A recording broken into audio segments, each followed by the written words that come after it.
Alô galera, Edu Vicente, professor de matemática do Colégio Pedro II, e hoje a gente vai trabalhar estatística, primeira parte, as medidas de centralização, média, moda, mediana, né? Questões muito recorrentes no Enem. Vem comigo. Então vamos às definições importantes para você começar a entender o que é estatística. Em noções de estatística, podemos entender a estatística como sendo um método de estudo de comportamento coletivo, cujas conclusões são traduzidas em resultados numéricos. Podemos intuitivamente dizer que, olha que definição bonita, estatística é uma forma de traduzir o comportamento coletivo em números. Para aquelas pessoas que dizem que matemática não serve para nada, não estou estudando isso para quê? Olha só, a estatística ajuda a entender o comportamento das pessoas na época de uma eleição, durante uma pandemia, durante qualquer situação dentro de uma sociedade. A maneira de você estudar o comportamento da população é traduzir esse comportamento em números. E aí a gente precisa de algumas definições. Universo estatístico ou população estatística é o conjunto formado por todos os elementos que possam oferecer dados pertinentes ao assunto em questão. Exemplo 1. Um partido político quer saber a tendência do eleitorado quanto à preferência entre dois candidatos a presidente da República. O universo estatístico é o conjunto de todos os eleitores brasileiros. E talvez você já tenha ouvido alguma pessoa mais velha, né, falar assim: essa história de pesquisa eleitoral é mentira, nunca me entrevistaram. Cara, é impossível você fazer uma pesquisa eleitoral com todos os eleitores brasileiros. É impossível você trabalhar com o universo estatístico. Como é impossível trabalhar com o universo estatístico, você vai trabalhar com uma coisa chamada amostra. O que é essa amostra? É um subconjunto, é um pedacinho da população estatística, né? Quando o universo estatístico é muito vasto, ou quando não é possível coletar todos os dados de todos os seus elementos, retira-se desse universo um subconjunto chamado amostra. Os dados são coletados dessa amostra. Então, quando é que uma pesquisa é bem feita? Quando essa amostra é bem escolhida, né? Se você for fazer um exemplo muito assim grosseiro, tá? Porque a coisa é mais refinada, mas mais ou menos assim, se a população tem 49% de homens e 51% de mulheres, a tua amostra tem que ter 49% de homens e 51% de mulheres. Você tem que pegar uma amostra que vai refletir o conjunto de todos os eleitores, né? Uma pesquisa é mal feita ou ela é tendenciosa quando você pega uma amostra tendenciosa. Se você sabe se um determinado candidato tem, sei lá, uma preferência no público jovem, você, se quiser manipular essa pesquisa, isso não acontece, mas se quiser manipular, você vai pegar uma amostra com gente mais jovem, né? Mas se você pegar a amostra correta, você vai conseguir chegar no resultado correto. Um exemplo, numa pesquisa para saber a intenção de votos para presidente da República foram ouvidas 400 pessoas. Esse grupo de 400 pessoas é uma amostra. Cada pessoa ouvida nessa pesquisa é uma unidade estatística. Então, se te entrevistaram, você deixou de ser uma pessoa para ser uma unidade estatística. E cada informação obtida nessa pesquisa é chamada de dado estatístico, a informação que você deu para a pesquisa. Continuando as nossas definições, né? O que é rol? Rol é toda a sequência de dados numéricos colocados em ordem não decrescente ou não crescente. Como é que é isso? O que é não decrescente? Não decrescente seria crescente ou constante. E não crescente seria decrescente ou constante. Melhor exemplificar para você entender isso direitinho. Os 5 alunos de uma amostra apresentaram as seguintes notas em matemática. Está aparecendo aí o seguinte: um aluno tirou 6, o outro aluno tirou 4, o outro aluno tirou 8, o outro aluno tirou 7 e o outro aluno tirou 8. Fazer um rol desses resultados é tentar colocar isso em ordem crescente ou ordem decrescente. Tá? Vamos falar assim, uma linguagem bem simples. Só que na hora que você tenta colocar em ordem crescente ou em ordem decrescente, o que vai acontecer? Vai ter dois valores iguais, que eu tenho dois valores iguais a 8. Então, por exemplo, na primeira sequência eu tentei colocar em ordem crescente, eu botei 4, 6, 7, 8, 8. Nota que do 4 até o 7 ela é crescente e a partir daqui ela é constante. Por isso que ela é chamada de não decrescente, porque ela é crescente ou constante. E nesse caso aqui ela é não crescente, ou seja, é constante no início e depois fica decrescente. Quer dizer, falando de uma linguagem bem simples, quando você tiver que fazer um rol dos seus resultados, você tenta colocar em ordem crescente. Tá? Vamos escolher a ordem crescente para ficar mais simples. O que não der, o que for igual, você coloca um do lado do outro. E fazer dessa maneira, você vai ver daqui a pouco, vai ser importante para calcular uma determinada medida de centralização. Agora, algumas definições interessantes também. Frequência absoluta. Eu vou falar de definições, mas elas vão ficar muito claras quando eu apresentar o exemplo. Tá? A frequência absoluta é o número de vezes que um determinado valor é observado na amostra. Só para dar um outro exemplozinho da questão anterior, você teve, por nota 8, teve 2 alunos, então a frequência absoluta da nota 8 seria igual a 2. Frequência total é a soma de todas as frequências absolutas. Chegou correndo, ó. E a frequência relativa é a frequência absoluta sobre a frequência total. Ou se você quiser isso em porcentagem, é a frequência absoluta sobre a frequência total multiplicada por 100%. Vamos ver um exemplo prático para você entender bem isso. Numa turma, foram registradas as idades de todos os 25 alunos. Qual a frequência absoluta e a frequência relativa do número de alunos de 14 anos? Então é o seguinte, eu tenho uma turma de 25 alunos que está sendo apresentado dessa maneira aqui. É como se eu estivesse apresentando a turma e cada um sentado em sua carteira, que seria a primeira fileira, aqui a segunda fileira. Então, na primeira fileira você tem um aluno de 16, um aluno de 15, outro aluno de 15, um aluno de 16, um aluno de 17. Na segunda fileira tem um aluno de 16, um aluno de 14, um aluno de 15, um aluno de 15, outro aluno de 15, e assim vai. Ele quer saber qual é a frequência absoluta, tá? E a frequência relativa do número de alunos de 14 anos. Vamos aproveitar esse exemplo e montar uma tabela de distribuição. A tabela de distribuição é o seguinte, naquele dados anteriores, você vai contar quantos alunos tem de 14 anos. Então é como se eu fizesse isso aqui, ó. Quantos alunos tem de 14 anos? Vou contar aqui, ó. Um aluno, aí tem 2, 3, 4, 5 alunos. Então olha lá. Número de alunos de 14 anos, 5 alunos. Eu vou contar. Número de alunos de 15 anos, 10 alunos. Número de alunos de 16 anos, 7 alunos. Número de alunos de 17 anos, 3 alunos. Isso dá um total, somando aqui, ó, 10, 15, 22 mais 3, 25 alunos no total. Tá? Vamos lá. Então, a frequência absoluta do número de alunos de 14 anos é igual a 5. Se eu quiser saber a frequência relativa, você vai pegar a frequência absoluta, que é 5, dividir pela frequência total, que é 25, e multiplicar por 100%.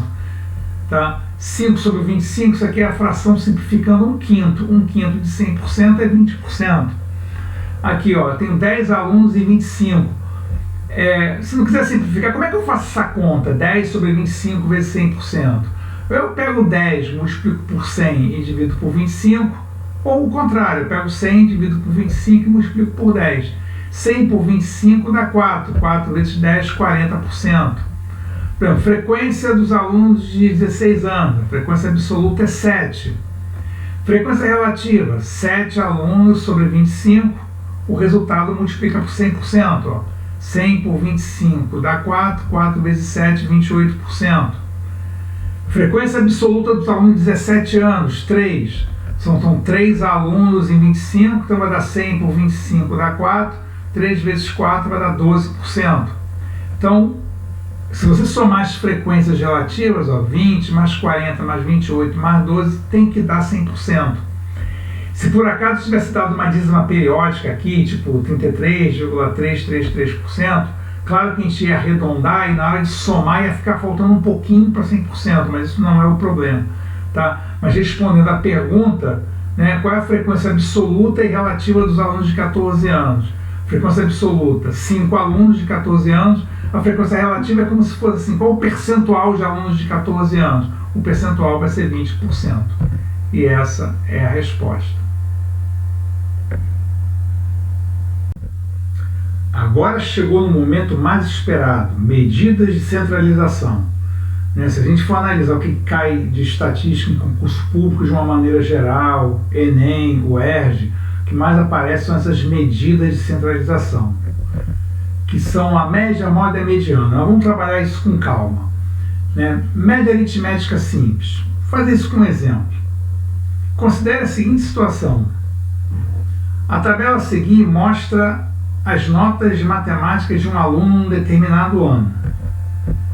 Então esse aluno, no primeiro bimestre estava relaxadão, tirou 3,5, no segundo bimestre tirou 7,5, no terceiro bimestre tirou 9, no quarto bimestre tirou 6. A média desse aluno, se a gente falar em média aritmética simples, é aquilo que quase todo mundo conhece desde criança, E o símbolo da média aritmética simples vai ser esse X com essa barrinha em cima. Você vai somar as 4 notas e dividir pelo número de notas, 3,5 mais 7,5 mais 9 mais 6, isso dá 26, 26 dividido por 4 dá 6,5. Então a gente diz que esse aluno tem média 6,5. Agora, o que significa ter média 6,5? Ter média 6,5 significa dizer o seguinte: apesar dele ter obtido notas mais altas ou mais baixas em outros bimestres, a soma das notas, 26, é a mesma que ele alcançaria se tivesse obtido nota 6,5 em todos os bimestres. Então, ter nota, ou ter média 6,5, significa que ele pode ter, como a gente vê aqui na tabelinha, notas abaixo de 6,5 ou notas acima de 6,5. Mas a soma dessas notas é a mesma se ele tivesse tirado 6,5 em todos os bimestres. Vamos entender agora o que é a média aritmética ponderada. Vamos considerar aqueles mesmos valores que a gente acabou de calcular a média aritmética simples, que a gente achou média 6,5. Só que agora as notas terão pesos da seguinte maneira. O primeiro bimestre tem peso 1. O segundo bimestre tem peso 2. O terceiro bimestre tem peso 3. E o quarto bimestre tem peso 4. Quem é aluno do peso segundo está acostumado a trabalhar com peso, acredito que em outras escolas também, às vezes não é por bimestre, é por trimestre. Vamos colocar essa situação que é mais tradicional aí no Brasil inteiro, por bimestre. O que significa isso? A média aritmética ponderada é calculada da seguinte maneira. Olha que eu estou considerando as mesmas notas, O camarada que tirou 3,5 no primeiro bimestre, 7,5 no segundo bimestre, 9 no terceiro bimestre e 6 no quarto bimestre. E a nota dele é calculada da seguinte maneira. É a nota do primeiro bimestre vezes 1, porque o primeiro bimestre tem peso 1, mais a nota do segundo bimestre vezes 2, porque o segundo bimestre tem peso 2, mais a nota do terceiro bimestre vezes 3, porque o terceiro bimestre tem peso 3, mais a nota do quarto bimestre vezes 4, porque o quarto bimestre tem peso 4. E você vai dividir pela soma dos pesos, 1 mais 2 mais 3 mais 4. Então é 3,5 vezes 1, 7,5 vezes 2, 9 vezes 3, 6 vezes 4, divide por 10. A média deu 6,95. Repare que é uma média superior à da média aritmética simples. Por quê? Porque ele tirou boas notas nos últimos bimestres que tem peso maior, tiveram pesos maiores. Se fosse, por exemplo, como no peso segundo antigamente, que para se passar direto o aluno tinha que ter média 7, nesse caso aqui 6,95, qualquer sistema arredonda para 7, o aluno estaria aprovado. E na média aritmética simples o aluno não teria sido aprovado direto, ele teria que fazer prova final. Agora, vamos considerar essa situação aqui, Vamos considerar que essas notas ocorressem em forma invertida, ou seja, no primeiro bimestre ele tirou 6, no segundo bimestre ele tirou 9, no terceiro bimestre ele tirou 7,5 e no último bimestre que valia mais ele tirou aquela notinha ali, 3,5.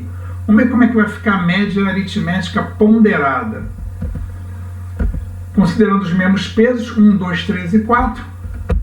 Nota do primeiro bimestre vezes 1, mais a nota do segundo bimestre vezes 2, a nota do terceiro bimestre vezes 3, a nota do quarto bimestre vezes 4, divide pela soma dos pesos, 1 mais 2 mais 3 mais 4, que vai dar 10, faz essa continha, a média dele seria 6,05, inferior inclusive à da média aritmética simples. Por que isso? porque ele tirou uma nota muito ruim no bimestre que valia mais, né? Explicando ali, a média é menor que a média anterior, e isso ocorre porque as últimas provas têm pesos maiores.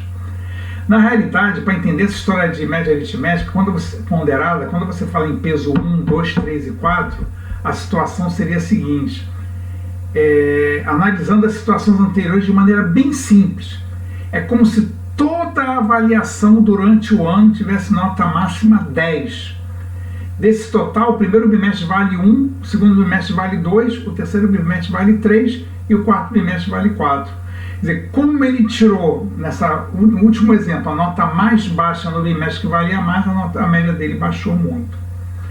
Agora a gente vai fazer o seguinte, ó. Eu vou deixar um exercício para você resolver. Você vai dar um pause no seu computador, no seu vídeo, e tenta resolver essa questão de maneira prática, sem pensar em média aritmética ponderada, mas depois você vai perceber que isso aí é um exemplo prático da média aritmética ponderada sendo aplicada sem a gente mencionar essa história de peso. Dá um pause aí no seu vídeo e tenta resolver essa questão, que daqui a pouco a gente volta. Vamos lá, resolveu? Bem, eu tenho 5 baldes que contêm 4 litros de água cada um. 3 outros com 2 litros de água cada um. E ainda 2 outros que contêm 5 litros de água cada um. Se toda essa água fosse distribuída igualmente em cada um dos baldes, com quantos litros ficaria cada um? Quer dizer, é um problema que você dá até para a criança, né? Ele ia pegar a quantidade de litros de água que tem em todos esses baldes e dividir pela quantidade de baldes. Mas se você observar a conta, olha que interessante, ó. A quantidade de litros que ficaria em cada balde é uma média aritmética ponderada. Por quê? Você não tem 5 baldes com 4 litros, é como se 4 litros tivesse peso 5. Você tem 3 baldes com 2 litros, o 2 litros tem peso 3. Tem outros 2 baldes com 5 litros, esses 5 litros tem peso 2. E você divide pela quantidade total de baldes, que é 5 mais 3 mais 2, que são 10 baldes, que é exatamente o que é a soma dos pesos. Então eu acredito que todos vocês tenham achado 3,6 litros, que o teu raciocínio foi o quê? Calcular a quantidade de litros de água que havia em todos os 10 baldes e dividir por 10, que aí você vai botar a mesma quantidade em cada um. Mas é uma maneira de mostrar uma média aritmética ponderada, né? O 4 litros tem peso 5, o 2 litros tem peso 3 e os 5 litros tem peso 2. Bem, resumindo, o peso é o número de vezes que o valor se repete, né? Cada balde teria 3,6 litros de água, ou seja, a quantidade em litros de água em cada balde é chamada de média ponderada dos valores 4 litros, 2 litros e 5 litros com peso 5, 3 e 2. Você deve estar achando engraçado, né? Você, está complicando um negócio tão simples. Não, não é. É para te mostrar que a média aritmética ponderada ela existe na prática. Agora, existem outras maneiras de você encontrar um valor médio de alguma coisa. Eu vou dar um exemplo bem claro aqui para a gente trabalhar. Vamos considerar as seguintes situações, ó. Os salários de 5 pessoas que trabalham em uma empresa são R$700, R$800, R$900, R$1.000 e R$5.600. Ele quer saber o valor do salário médio dessas 5 pessoas. Eu acho que não tem muito erro, né? O que é o salário médio? Você vai pegar os salários e dividir pela quantidade de pessoas. Quer dizer, uma pessoa ganha 700, outra ganha 900, outra ganha 900, outra ganha 1.000, outra ganha 5.600. Você soma esse salário, divide por 5 e vai dizer que o salário médio é de R$1.800. Agora, olha só, salário médio, cara, é uma coisa muito perigosa. Ela engana muito. Porque vamos ver essa situação aí. O cara pode dizer que essa empresa tem um salário médio de R$1.800. Só que você tem 5 funcionários, dos quais 4 ganham menos que a média. Como tem um que ganha muito mais que a média, ele acaba compensando o salário ruim dos outros. Mas a impressão que dá é que a empresa paga um salário médio de R$1.800. Quer dizer, que o cara que entende, que escuta essa notícia, vai achar que todo mundo ali ganha R$1.800. Na realidade, você tem um cara só que ganha bem acima da média e por causa desse cara, tá, o salário médio ficou, vamos dizer, razoavelmente alto em relação aos outros, né? Parece lógico que nesse caso a média aritmética não é a melhor das medidas de centralização para representar esse conjunto de dados, pois a maioria dos salários é bem menor que R$ 1.800. Em algumas situações, a mediana, aí eu estou definindo uma coisa nova para vocês, tá? A mediana é um número mais representativo. A mediana é o termo central do Hall. Lembra o que é Hall? Quando você pega os dados e bota em ordem crescente, ou ordem decrescente, né? Ou constante. Né? Logo, escrevendo o Hall dos dados numéricos dessa situação, olha o que a gente tem. Então, vamos escrever na ordem, ó, crescente, 700, 800, 900, 1.000 e 5.600. Logo, o termo central desse Hall é 900. Então, dizemos que a mediana é igual a R$ 900. Então, a gente vai dizer o seguinte, essa empresa tem um salário médio de R$ 1.800, mas o salário mediano é de R$ 900. Isso aqui fica um pouco mais dentro da realidade. Apesar de nem sempre acontecer assim, nesse caso que os valores são todos diferentes, você tem o seguinte, você tem 2 pessoas acima de 900, 2 pessoas abaixo de 900. Então o salário mediano é 900.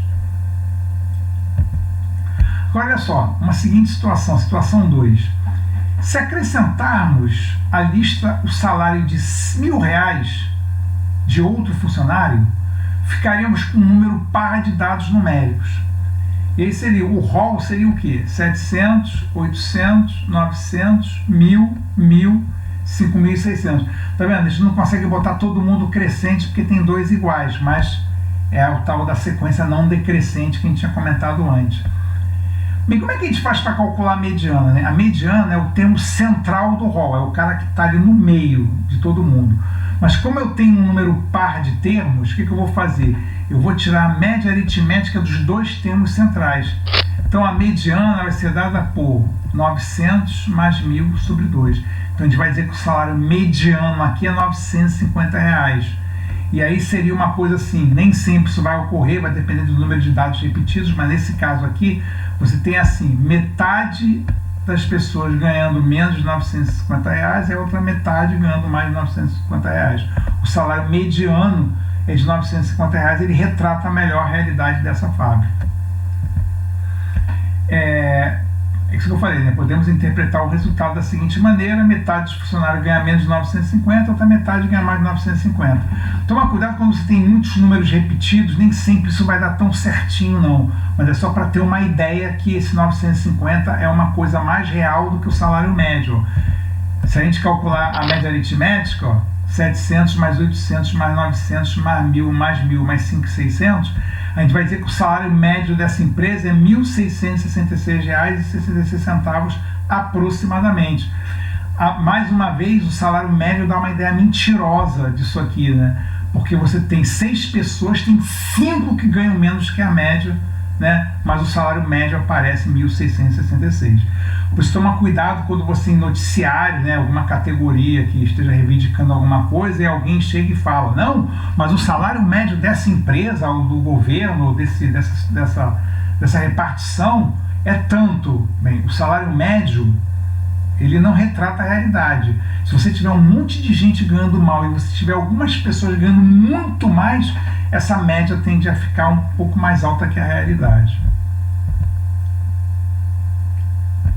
Agora é o seguinte, generalizando, se o número de termos do Hall é ímpar, a mediana é o termo central do Hall. Se o número de termos do Hall é par, a mediana é a média aritmética do termo central do Hall, os termos centrais do Hall. E agora vamos definir a coisa mais fácil de todas, que é a moda. A moda é o que aparece mais. Pô, uma coisa está na moda, ó, a camisa do Sporting de Portugal está na moda. O que isso quer dizer? Que todo mundo está usando a camisa do Sporting. Você vê muitas camisas do Sporting por aí. É isso que é a moda, né? Quando alguma coisa está na moda, ela aparece muito. Então no hall, a moda é o cara que aparece mais. No caso, ó, o salário que aparece com maior frequência é o salário de R$ 1.000, que ele aparece 2 vezes. Logo a moda é R$ 1.000, ou salário modal é R$ 1.000. Bonito, né? Salário modal é R$ 1.000. Resumindo, na sequência de salários 700, 800, 900, 1.000, 1.000 e 5.600, o salário médio é R$ 1.666,66. Somei todos os salários e dividi pelo número de trabalhadores. O salário mediano é a média aritmética daqueles dois do meio, 900 mais 1.000 sobre 2, 950 é mais real. Você fala, essa empresa tem um salário mediano de R$ 950. E o salário modal, o salário que aparece mais, é de R$ 1.000.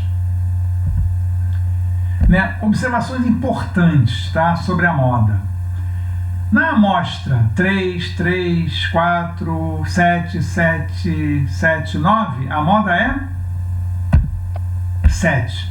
7 foi o cara que apareceu mais.